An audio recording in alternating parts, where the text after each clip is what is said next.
We live in a society, you guys, of quick fixes, yet, right? We live in a microwave society to where we can Google something and the answer is right in front of us, right?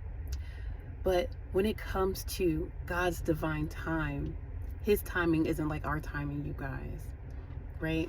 His Ecclesiastes 3:11 says, trust in the timing of God, right?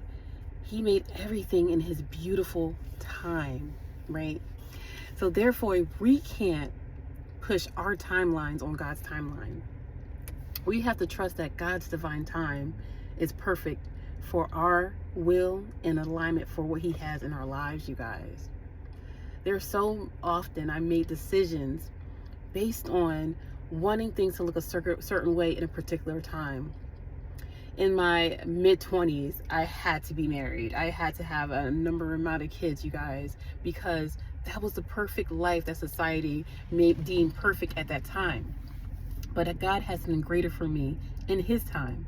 And I had to wait longer for what I thought I needed earlier. But in reality, you guys, I wasn't mature enough. I wasn't emotionally mature enough. I wasn't ready for what God wanted me to have then and there. So I had to wait on God's timing. God is developing us sometimes, you guys, right? If you think about the story of Joseph, right? Joseph went through rejection. He went through betrayal.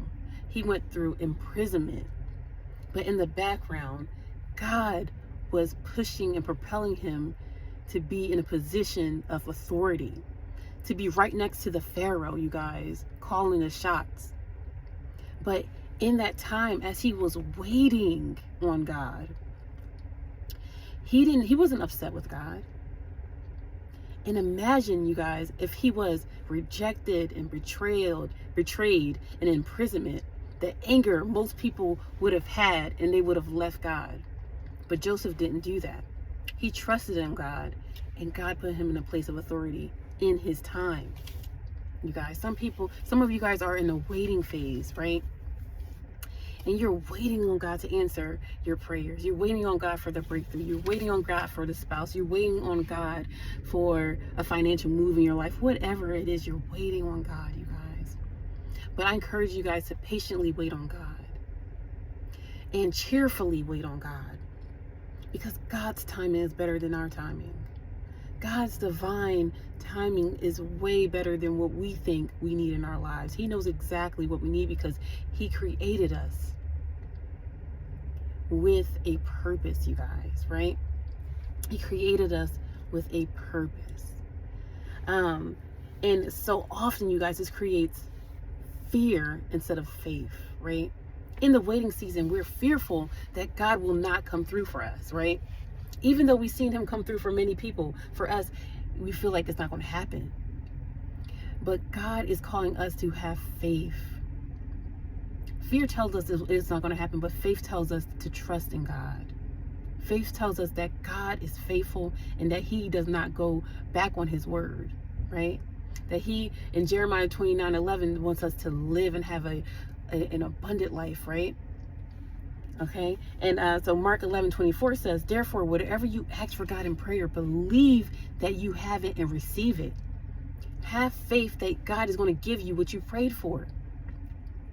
That God, but if it aligns with God, that God is going to give it to you. We have to decrease our fear and increase our prayer life in order for God to really move in our lives, you guys. Prayer in this time of waiting is so powerful. Prayer moves things in the spirit world, you guys. Prayer shakes things up. And when you pray with the expectation that God is going to move. And trust that God is going to do it in his divine timing. Not where we deem is the timing, but what God deems is the perfect timing. And in retrospect, you guys, when we don't wait and we don't trust in God, we start to put matters in our own hands, right? This reminds me of Sarah in the Bible. She didn't trust or wait on God for her baby. So she manipulated the situation, right? Which is a form of witchcraft. She manipulated the situation and asked her husband to sleep with their slave Hagar. And Hagar and her husband ended up having a baby. Well, this angered Sarah. and she became jealous, even though she asked her husband to have a baby. She put matters in her own hands. But unfortunately, she ended up kicking Hagar and the baby out into the wilderness. But God still watched them. But that's for another story, you guys, right? But that's what happens when we put matters into our own hand and we don't trust and wait on God. We start making silly decisions that we're not supposed to make.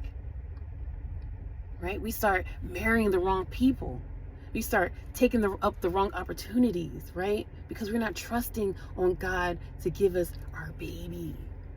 The baby could be a new business. The baby could be a financial breakthrough. The baby could be anything. Anything that God is going to birth in your life, right? Don't take matters into your own hand. Trust God. And guess what? God came true to his promise and eventually gave Sarah her baby. Right? So sometimes, you guys, we have to let go, not sometimes, all the times, we have to let go of fear and let faith overcome us. Without faith, the Bible says it is hard to please God. The more faith we have, you guys, the more willing God is able to move in our lives, you guys. So trust God, pray, have faith, and in the waiting season, you guys, joyfully wait, because God is going to come through for you. Have a blessed day.